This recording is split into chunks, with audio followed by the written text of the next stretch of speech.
Hi friends, welcome to డిజిసెఫ్ఐ YouTube channel. ఈరోజు వీడియోలో నేను మీకు చూపించబోయేది ఏంటంటే ఫుడ్ లైసెన్స్ ఏ విధంగా మీరు ప్రాసెస్ చేయవచ్చని నేను ఇక్కడ చూపించబోతున్నాను. సో ఫుడ్ లైసెన్స్ మనం చేయడానికి ముందుగా మీరు ఏం చేయాలి అన్నది చూడండి. మన వెబ్సైట్కి వచ్చేసి dgsevapai.co.inకి ఇక్కడ సర్వీస్ లాగిన్లో ఫుడ్ లైసెన్స్ది ఓపెన్ చేస్తారు. ఓకే, ఫుడ్ లైసెన్స్ది మనం ఓపెన్ చేసినప్పుడు ఈ విధంగా మనకు చూపిస్తూ ఉంటుంది.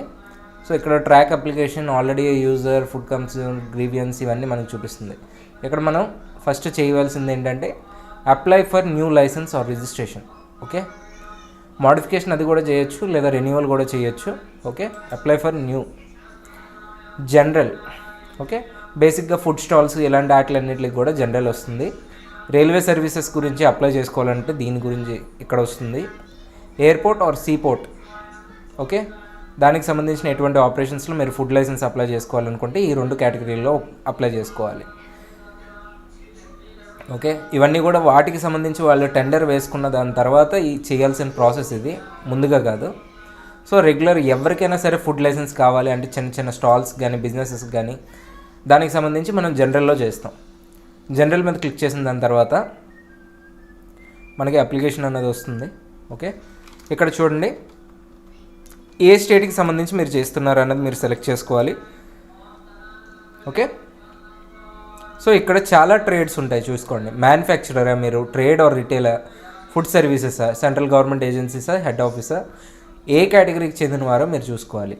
అదే మీరు దాన్ని తయారీ చేస్తున్నారు అంటే మీరు మ్యానుఫ్యాక్చర్ అంటే వీటిలో ఏ యూనిట్లో అయినా, అంటే ఆయిల్స్ మీరు తయారీ చేస్తున్నారు అంటే ఎక్కడి నుంచో మీరు ముడి సరుకుని మీరు తెచ్చుకొని దాన్ని ప్రాసెస్ చేసి మీరు వెజిటేబుల్ ఆయిల్ కింద చేసి దాన్ని ఒక బ్రాండ్ కింద అమ్ముకుంటున్నారు అంటే మీరు మ్యానుఫ్యాక్చరర్ అవుతారు.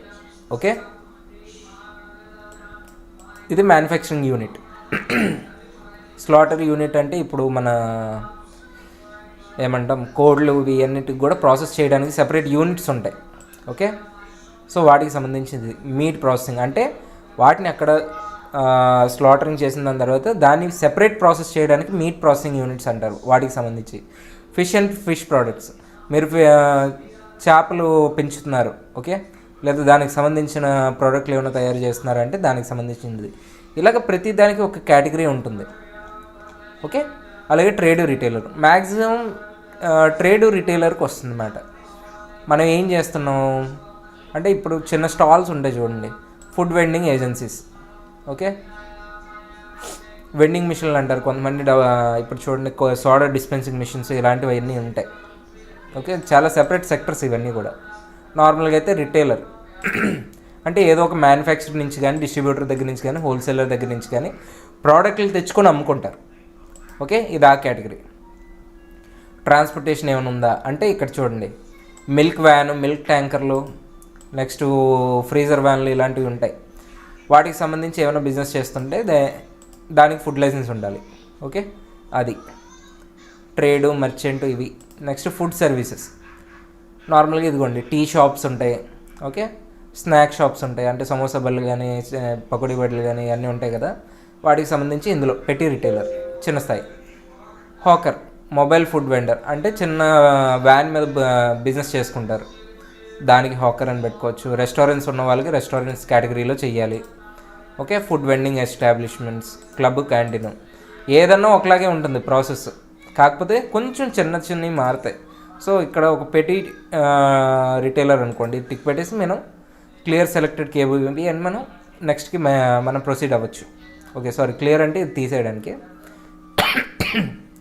సో ఒక రెస్టారెంట్ అనుకోండి, టర్న్ ఓవర్ ఎంత ఉంది, ఓకే, ప్రయాణం అంటే సంవత్సరానికి 20 కోట్లు పైబడి ఉందా లేదా 20 కోట్ల కన్నా 20 కోట్ల వరకు ఉందా. ఓకే, నెక్స్ట్ 12 లక్షలే ఉందా. సో ఏ కేటగిరీలోకి వస్తారు వాళ్ళు. బేసిక్గా అయితే రెస్టారెంట్లు ఏదైనా సరే 12 lakhs అంటే చిన్న స్థాయి వ్యాపారాలకి అన్నిటికి కూడా 12 lakhs బిలో ఉంటుంది. ఓకే, అప్ టు 20 crore అనేది కొంచెం కష్టమే లేండి. పెద్ద స్థాయి రెస్టారెంట్లు అంటే అప్పటి వరకు మీరు ఇది వేయచ్చు. ఓకే, సో ఇక్కడ నేను ఒక ఫర్ ఎగ్జాంపుల్ అది పెడుతున్నాను. నెక్స్ట్ ఓకే, రెండింటికి మనం అప్లై చేస్తున్నాం అనుకోండి. Next click here for registration. So మీకు ఏం పేరు ఉంది, Kiran tea stall. Okay. Designation ఇండివిజువల్గా చేస్తున్నారా, పార్ట్నర్గా చేస్తున్నారా, లేకపోతే ఏదన్నది మీరు సెలెక్ట్ చేసుకోవాలి. బేసిక్గా ఇండివిజువల్ వస్తుంది, పార్ట్నర్స్ అయితే పార్ట్నర్స్ అని పెడతారు. సో రెస్టారెంట్కి దీనికి అన్నిటికి కూడా అడ్రస్, ఎక్కడ బిజినెస్ ఉంది, ఓకే, ఆ షాప్ ఏదైనా రెండుకి తీసుకున్న దాంట్లో ఉంటుందంటే ఆ షాప్ అడ్రస్ ఇవ్వాలన్నమాట. సో సేమ్ మీ అడ్రస్లోని కరస్పాండెన్స్ అడ్రస్ అంటే మీ అడ్రస్, ఆ రెండు కూడా సేమ్ ఏనా అనుకుంటే ఇక్కడ టిక్ పెడతారు, లేదా లేదు. నెక్స్ట్ కాంటాక్ట్ డీటెయిల్స్ అని అడుగుతుంది కదా, ఇక్కడ మీ కాంటాక్ట్ డీటెయిల్స్ ఇవ్వాలి. ఓకే, ఇక్కడ మీ కాంటాక్ట్ డీటెయిల్స్, ఫోన్ నెంబర్ కానీ ఈమెయిల్ ఐడి కానీ, కాంటాక్ట్ పర్సన్ అంటే మీ పేరు ఇవ్వాలి. ఎన్ని ఇయర్స్కి మీరు అప్లై చేయాలనుకుంటున్నారు, 1 ఇయరా, 2 ఇయరా, 4 ఇయర్సా, 5 ఇయర్సా. ఓకే. నెక్స్ట్ ఫుడ్ కేటగిరీ, ఏమేమి అందులో అమ్ముతున్నారు. డైరీ ప్రోడక్ట్స్ అంటే మిల్క్ కానీ కర్డ్ కానీ ఇలాంటివి అమ్ముతున్నారా, ఫ్యాట్స్ అండ్ ఆయిల్సా, లేకపోతే ఐసా, నెక్స్ట్ ఫ్రూట్స్ వెజిటేబుల్స్ అమ్ముతున్నారా, నెక్స్ట్ సిరల్స్ అండ్ బ్రేక్ఫాస్ట్లు ఇవన్నీ ఉంటాయి, పప్పులు ఉప్పులు అలాంటివి. బేకరీ ప్రోడక్ట్స్ అంటే కేక్లు, ఓకే, బిస్కెట్స్, ఇవన్నీ కూడా బేకరీ. ఇందులో ఏది అమ్ముతున్నారు. సో టీ స్టాల్ అన్నప్పుడు Indian sweets and Indian snacks and savoury products అని ఉంటుంది, ఇది పెడతాం. ఈ కేటగిరీ మీరు సెలెక్ట్ చేసుకున్న దాన్ని బట్టి అక్కడ ప్రాసెస్ అన్నది జరుగుతుంది. సో దీనికి తోడు ఇంకేమన్నా అమ్ముతున్నారా, బెవరేజెస్ అంటే కూల్ డ్రింక్స్ అలాంటివి ఏమైనా అమ్ముతున్నారా, సో అలాంటివి సెలెక్ట్ చేసుకోవాలి. ఇంకా ఉన్నాయా, ప్రిపేర్డ్ ఫుడ్స్, రెస్టారెంట్స్ అంటే prepared foods, save and add. So if applicable ఇది ఉంటే మనం వేస్తాం ఎఫ్ఎస్ఎం నెంబర్ అన్నది, ఇది లేనప్పుడు మనం దీన్ని వదిలేయండి, ఓకేనా. Next in case of business intended date of start అంటే ఎప్పటి నుంచి మీరు మొదలు పెట్టబోతున్నారు. ఫిబ్రవరి అయితే ఫిబ్రవరి, ఓకే, ఈ టైంలో. సోర్స్ ఆఫ్ వాటర్ సప్లై ఏమైనా ఉందా అక్కడ, వాటర్ సప్లై ప్రైవేట్గా కొంతమందికి బోర్ ఉంటుంది, అలాంటిది ఏమైనా ఉందా. పబ్లిక్ అనుకోండి మున్సిపల్ వాటర్ లైన్ అలాంటిది వేసుకోవచ్చు, ఓకే. ప్రైవేట్ అన్నారంటే బోర్ అవన్నీ వస్తాయి కదా, అలాంటిది మాట. ఇన్ కేస్ వీటిల్లో ఏదైనా ప్రిపేర్ చేయడానికి ఎలక్ట్రిసిటీ అవుతుందా, ఓకే, ఇక్కడ ఎస్ అని పెడతాం. ఎందుకంటే కొంతవరకు ఎలక్ట్రిసిటీ ఉపయోగపడుతుంది, ఎంత లోడ్ వరకు పడుతుంది అది కూడా మీరు ఇక్కడ మెన్షన్ చేయాలి, ఓకే. ఇన్ కేస్ ఏది లేదనుకుంటే నో. ఎందుకంటే చిన్న స్థాయి వ్యాపారానికి ఏదైనా చేసినప్పుడు అక్కడ మ్యాక్సిమం బ్యాటరీతో వాళ్ళు చేసుకుంటారు, పొయ్యి వాటితో చేసుకుంటారు, కాబట్టి ఇక్కడ నో అని పెడతారు. దాని తర్వాత సేవ్ అండ్ నెక్స్ట్ కొట్టాలి. ఇవన్నీ యాడ్ చేసుకున్న దాని తర్వాత సేవ్ అండ్ నెక్స్ట్ కొట్టాలి. సో ఇక్కడ ప్రొసీడ్ కొడతాం. ఇక్కడ email ID,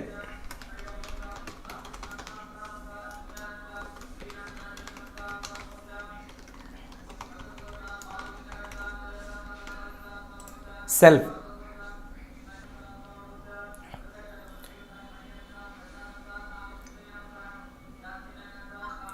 secondary contact details ఇవ్వాలంటే ఇవ్వచ్చు, లేకపోతే లేదు. ఇది మీ లాగిన్ ఐడి, క్లియర్గా ఉంచుకోవాలి దీన్ని, ఓకే.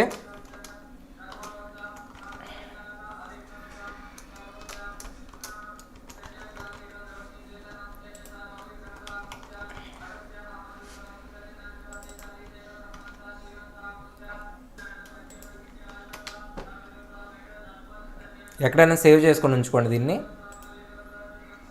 And submit.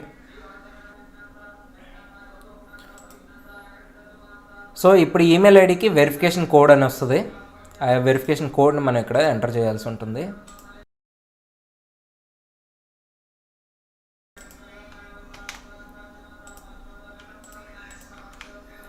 దీన్ని సబ్మిట్ చేయాలి.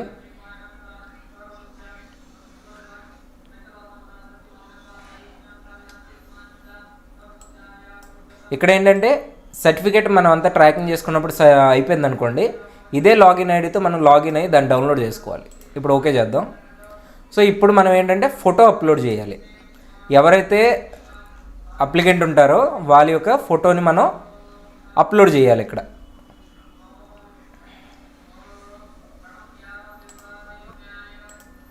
Next ID proof, Aadhaar card upload చేయాలి.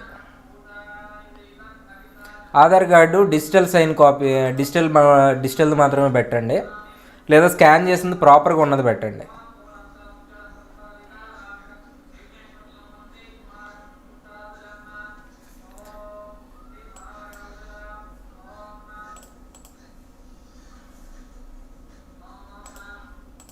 సో ఇక్కడ మళ్ళీ ఫైల్ చూస్ చేసుకుందాం ఒకసారి.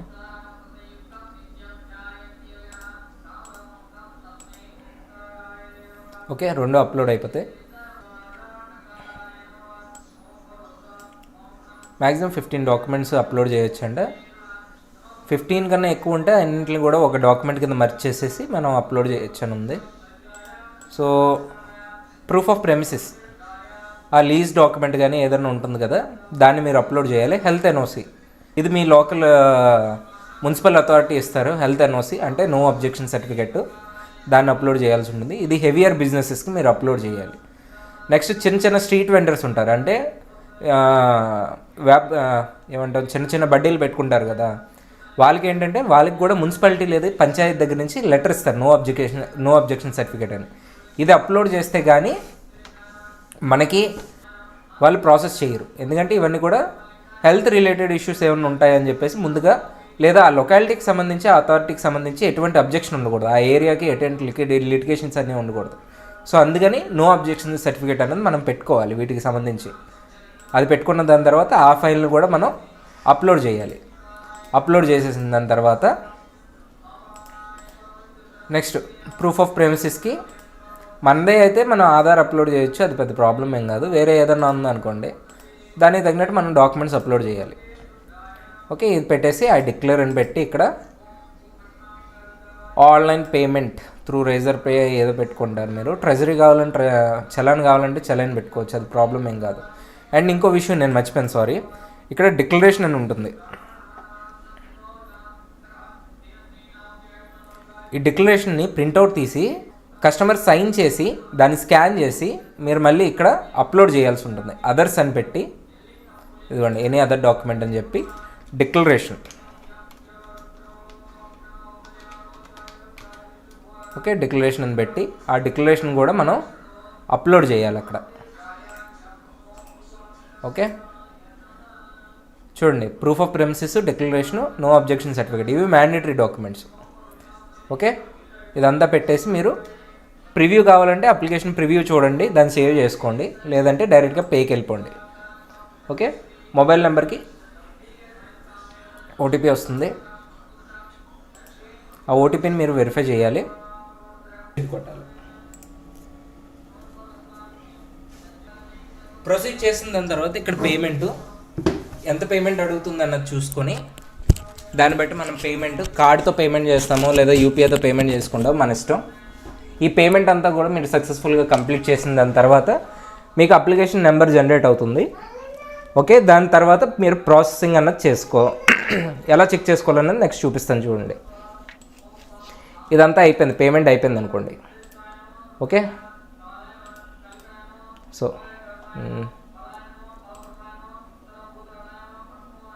ఓకే, ఈ విధంగా మనకి సక్సెస్ అని చూపిస్తుంది. సక్సెస్ అని చూపించిన దాని తర్వాత మనం చేయవలసిందల్లా కూడా వెయిట్ చేయడమే. బేసిక్గా దీని ప్రాసెసింగ్కి 15 to 30 days దాకా టైం పడుతుంది. సో ఏదైనా బిజినెస్ స్టార్ట్ చేసుకునే ముందు మనం అప్లోడ్ చేసుకోవాలి, దీన్ని అయిపోయింది దాని తర్వాత కాదు. బిజినెస్ స్టార్ట్ చేసాక అప్లై చేసుకోవాలంటే కొంచెం అథారిటీస్తో మనకు ప్రాబ్లం ఉంటుంది. ఓకేనా, సో ఇక్కడ లాగిన్ ఫుడ్ బిజినెస్ అని ఉంది కదా, ఇందాక చెప్పిన నెంబర్ ఉంది కదా, సో రిఫరెన్స్ నెంబర్, దీంతో మీరు లాగిన్ చేసుకోవాలి. ఓకే, దీన్ని ఇక్కడ కాపీ చేసుకొని ఇక్కడ పేస్ట్ చేసి ప్రొసీడ్ కొడతారు, పాస్వర్డ్ ఇస్తారు, నెక్స్ట్ మీరు క్యాప్చా ఎంటర్ చేస్తారు అండ్ సైన్ ఇన్ చేస్తారు. సో ఇది అయిపోయిన దాని తర్వాత ఒకసారి సైన్ ఇన్ కొడదాం. సైన్ ఇన్ అవ్వగానే ఇక్కడ చూడండి ఇన్కంప్లీట్ అప్లికేషన్స్ అన్న సెగ్మెంట్ ఒకటి ఉంటుంది, సబ్మిటెడ్ సక్సెస్ఫుల్ విత్ పేమెంట్ అని ఉంటుంది. ఓకే, ఇక్కడ రివర్టెడ్ అప్లికేషన్స్ ఇదిగోండి, మ్యాక్సిమం ఇది ఇన్కంప్లీట్లో చూపించాలి. చూసారు కదా, ఇన్కంప్లీట్ ఉంది. మీకు సర్టిఫికేట్ అన్ని ఇష్యూ అయిపోయాయి అనుకోండి, ఇక్కడ మనకు వస్తుంది. ఇక్కడ యాక్షన్లో డౌన్లోడ్ అని ఉంటుంది, లేదా సెండ్ టు మెయిల్ అని ఉంటుంది. ఇక్కడ సెండ్ టు మెయిల్ కానీ ఏదైనా క్లిక్ చేశారంటే వెంటనే మీకు మెయిల్కి వచ్చేస్తుంది. అక్కడి నుంచి మీరు డౌన్లోడ్ చేసుకోవడమే లైసెన్స్. దాన్ని ప్రింట్అవుట్ తీసుకొని ఆ షాప్ కానీ ఆ రెస్టారెంట్స్లో కానీ డిస్ప్లే పెట్టుకోవడమే. So that's it. ఇంత సింపుల్గా మీరు ఫుడ్ లైసెన్స్ని చాలా తక్కువ అమౌంట్తో మీరు అప్లై చేసుకోవచ్చు. మీరు సెలెక్ట్ చేసుకునే బిజినెస్తోనే అక్కడ వచ్చే ప్రైస్ అన్నది ఉంటుంది. ఓకేనా, బేసిక్గా చిన్న చిన్న స్థాయి బిజినెస్లు అన్నిటికి కూడా 100 నుంచి మీరు పేమెంట్ అన్నది అవుతుంది. అది అలా పెరిగే కొలది, అంటే బిజినెస్ టర్న్ ఓవర్ అవన్నీ పెరిగే కొలది state wise licence, central licence బట్టి మీకు ఆ వేరియేషన్, కాస్ట్ వేరియేషన్ అన్నది పెరుగుతుంది. ఓకేనా? సో ఈ విధంగా ఫుడ్ లైసెన్స్ అనేది మీరు అప్లై చేసుకోవాలి. Thank you.